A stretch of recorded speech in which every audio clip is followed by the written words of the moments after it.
അച്ഛൻ നെതന്യാഹുവും മകൻ ഏറും ഒരു വശത്തും കാറ്റ്സും സൈനിക മേധാവിയും മറുവശത്തും. മുകളിൽ ആകാശത്ത് നോക്കിയാൽ ഗാസ ഇപ്പോഴൊരു തകർന്ന പഴയ നാഗരിക പ്രദേശത്തിന്റെ അതേ രൂപമാണ്. ഒരു കെട്ടിടം പോലും മിച്ചമില്ലാത്ത അവസ്ഥ. എന്നിട്ടും ഇസ്രായേലിന്റെ കരുതി തീരുന്നില്ല. ഗാസയെ മുഴുവനായി അങ്ങ് വിഴുങ്ങണം, പിടിച്ചെടുക്കണം. അതിന് ഹമാസിന്റെ സായുധ ഗ്രൂപ്പിനെ ഒരാളൊന്നില്ലാതെ ഇല്ലാതാക്കണം. പക്ഷേ അത് നടക്കുന്ന കാര്യമല്ലെന്ന് ഇസ്രായേലിന്റെ സൈനിക മേധാവി തന്നെ ബെഞ്ചമിൻ നെതന്യാഹുവിന്റെ മുഖത്ത് നോക്കി പറഞ്ഞതോടെയാണ് അടി തുടങ്ങിയത്. എവിടെയാണ് ഇസ്രായേൽ സർക്കാർ? അപ്പോഴാണ് ഹമാസ് 2 ഇസ്രായേലി ബന്ദികളുടെ പട്ടിണിക്കോലമായ വീഡിയോ പുറത്തുവിട്ടത്. ഇതോടെ പുറത്തു വന്നതാണ് ഇസ്രായേൽ സർക്കാരിലെ രൂക്ഷമായ വാക്പോരും അട്ടിമറി കലാപ ആരോപണങ്ങളും. ഗാസ പൂർണ്ണമായും തകർന്നടിയുന്നതിന് മുമ്പ് ചിലപ്പോൾ ബെഞ്ചമിൻ നെതന്യാഹു സർക്കാർ തന്നെ പുറത്തു പോകേണ്ടി വരും. അതാണ് ഇപ്പോൾ ഇസ്രായേൽ ഏറ്റവും ഗതികെട്ട അവസ്ഥ. ഗാസ പിടിച്ചെടുക്കാനുള്ള നീക്കത്തെ ചൊല്ലി ഇസ്രായേൽ പ്രധാനമന്ത്രി ബെഞ്ചമിൻ നെതന്യാഹു ഇസ്രായേലിലെ പ്രതിരോധ സേനാ മേധാവി ഇയാൽ സമീറും തമ്മിൽ രൂക്ഷമായ വാക്പോരാണ്. ഇരുവരും പരസ്പരം കണ്ടാൽ കടിച്ചു കയറാൻ നിൽക്കുന്ന അവസ്ഥയാണ് ഇപ്പോൾ. ഒരു മാസം മുമ്പ് വരെ അങ്ങനെ ആയിരുന്നില്ല. സമീർ വ്യോമ ആക്രമണം നടത്തുന്നു, ഗാസയിലേക്ക് മിസൈൽ ആക്രമണം നടത്തുന്നു, സായുധ സൈനികർ ഉപയോഗിച്ച് വെടിയുതിർക്കുന്നു. ഇപ്പുറത്ത് ഇസ്രായേലിലെ തന്റെ ആസ്ഥാനത്തിരുന്ന് ബെഞ്ചമിൻ നെതന്യാഹു കൈകൊട്ടി ചിരിക്കുന്നു. ഇപ്പോൾ തമ്മിൽ കണ്ടാൽ കീരിയും പാമ്പുമാണ് ഇസ്രായേലി പ്രധാനമന്ത്രിയും ഈ IDFന്റെ സൈനിക മേധാവി.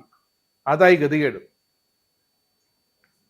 ഇപ്പോഴത്തെ തിടുക്കപ്പെട്ടുള്ള എടുത്തുചാട്ടം, അതായത് ഗാസയെ പൂർണ്ണമായും അധിനിവേശപ്പെടുത്തണമെന്ന ബെഞ്ചമിൻ നെതന്യാഹുവിന്റെ വ്യാമോഹം അതൊരു എടുത്തുചാട്ടമാണെന്നും അത് സൈന്യത്തിന്റെ ഒരു കെണിയാണെന്നുമാണ് IDF chief of staff ഇയാൽ Sameer പറയുന്നത്. ഇസ്രായേലിനുള്ളിൽ ബന്ദികൾക്ക് വേണ്ടിയുള്ള പ്രതിഷേധം കലാപമായി മാറുമോ എന്ന സംശയം ശക്തിപ്പെട്ടു വരുന്നതിനിടയിലാണ് ഈ ഒരു അവസ്ഥയിലേക്ക് രാജ്യം പോകുന്നത്.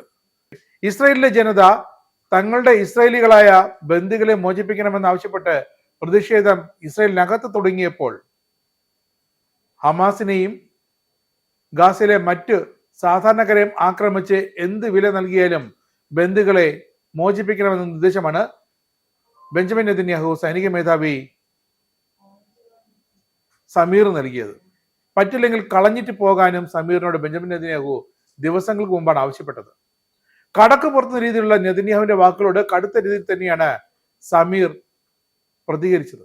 IDF നടത്തിയ പോരാട്ടങ്ങളെ സ്വന്തം കെട്ടിട്ടായി ഇതുവരെ ചിത്രീകരിച്ചിരുന്ന നെതന്യാഹുവിന് വലിയൊരു മുഖത്തേറ്റ അടിയായി പോയത്. ഈ അഭിപ്രായ ഭിന്നതകൾക്കിടയിലാണ് ബെഞ്ചമിൻ നെതന്യാഹുവിന്റെ മകൻ യേർ നെതന്യാഹുവും കയറി വരുന്നത്. എന്താണ് യേർ പറഞ്ഞത്?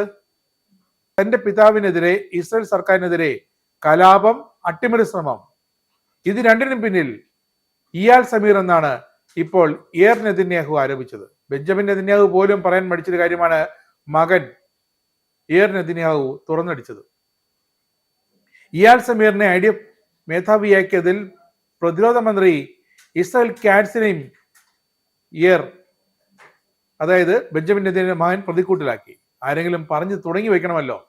അച്ഛൻ നെതന്യാഹുവും മകൻ യേറും ഒരു വശത്ത്, അങ്ങനെ കാറ്റ്സും സൈനിക മേധാവിയും മറുവശത്ത് കീരിയും പമ്പും പോലെ ഇപ്പോൾ കടിച്ചു കയറാൻ നിൽക്കുകയാണ്. അതേസമയം നെതന്യാഹുവിന്റെ മകൻ തനിക്കെതിരെ ഉയർത്തിയ ആരോപണങ്ങൾ സമീർ നിഷേധിച്ചു. സൈനിക മേധാവിയാണ്. ഒരു യോഗത്തിനിടെ ഇയാൽ സമീർ ഇത് സംബന്ധിച്ച് നെതന്യാഹുവുമായി നേരിട്ട് തർക്കത്തിൽ ഏർപ്പെട്ടതായാണ് ടൈംസ് ഓഫ് ഇസ്രായേൽ റിപ്പോർട്ട് ചെയ്തത്. എന്താണ് ഇയാൾ ചോദിച്ചത്? എന്തിനാണ് ബെഞ്ചമിൻ നെതന്യാഹു നിങ്ങൾ എന്നെ ആക്രമിക്കുന്നത്?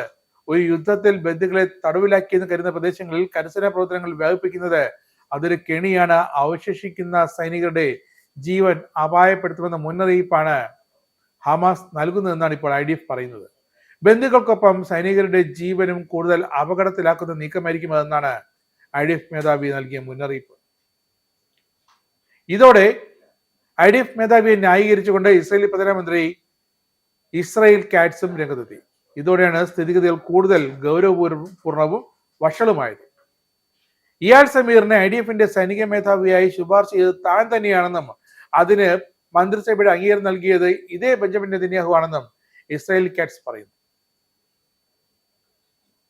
IDF ഒരു നിർണായക ഘട്ടത്തിൽ എത്തി നിന്നപ്പോൾ ഇസ്രായേലിന് വേണ്ടി എന്ത് തരത്തിലുള്ള ത്യാഗവും സഹിക്കാൻ തയ്യാറായിരുന്ന സേനാ വിഭാഗമാണ് അവർ. ഇയാളിന്റെ കഴിവും എക്സ്പീരിയൻസും ഒക്കെ വെച്ചിട്ടാണ് ഇപ്പോൾ ഇതാ ഗാസയിൽ അവസാന ഘട്ടത്തിലേക്കുള്ള സൈനിക നടപടികളിലേക്ക് ഇസ്രായേൽ കടന്നിരിക്കുന്നതെന്നും ഇസ്രായേലി കാറ്റ്സ് പറയാൻ മടിച്ചതേയില്ല. സമീറിന്റെ നേതൃത്വത്തിൽ ഇസ്രായേൽ സൈന്യം കൈവരിച്ച നേട്ടങ്ങളും അദ്ദേഹം അക്കമിട്ട് നിരത്തിയിരുന്നു. അനുയോജ്യമായ വേദിയിൽ തന്നെ നിലപാട് പ്രകടിപ്പിക്കുക എന്നത് IDF മേധാവിയുടെ അവകാശവും കടമയുമാണെന്നും ഇസ്രായേലി പ്രധാനമന്ത്രി വ്യക്തമാക്കുന്നു. സ്വന്തം അഭിപ്രായങ്ങൾ പരിഗണിക്കാതെ ഇസ്രായേലി രാഷ്ട്രീയ നേതാക്കൾ എടുക്കുന്ന ഏത് തീരുമാനം നടപ്പാക്കുന്ന അതേ രീതി തന്നെയാണ് IDF മേധാവി ഇതുവരെ കൈക്കൊണ്ടുവന്നതെന്നും ഇതുവരെ സംഭവിച്ചതും അതുതന്നെയാണെന്നും അത് അദ്ദേഹത്തിന്റെ ചുമതലയാണെന്നും പ്രതിരോധ മന്ത്രി ന്യായീകരിക്കുന്നു. ഇതോടെ ഇസ്രായേലിനുള്ളിൽ ഒരു കലാപത്തിന്റെയും സർക്കാരിനെതിരായ അട്ടിമറി ശ്രമങ്ങളുടെയും ഒക്കെ സൂചനകൾ വീണ്ടും അവശേഷിക്കുകയാണ്. ഇസ്രായേലിന്റെ 5 സൈനിക താവളങ്ങളിൽ കനത്ത നാശനഷ്ടം. മോദി വെളിപ്പെടുത്തുന്ന ഇന്ത്യയുടെ വികസനത്തിന്റെ മയക്കുമരുന്ന് വിൽപ്പനയ്ക്കെതിരെ ശക്തമായ നടപടിയെടുത്ത് ഷാർജ പോലീസ്. അമേരിക്കയിലെ സാധാരണ മനുഷ്യരോട് കൂടിയാണ് കോൺഗ്രസിനുള്ളിൽ പങ്കുവയ്ക്കാൻ ഓപ്പറേഷൻ സിന്ദൂറിൽ ഉപയോഗിച്ച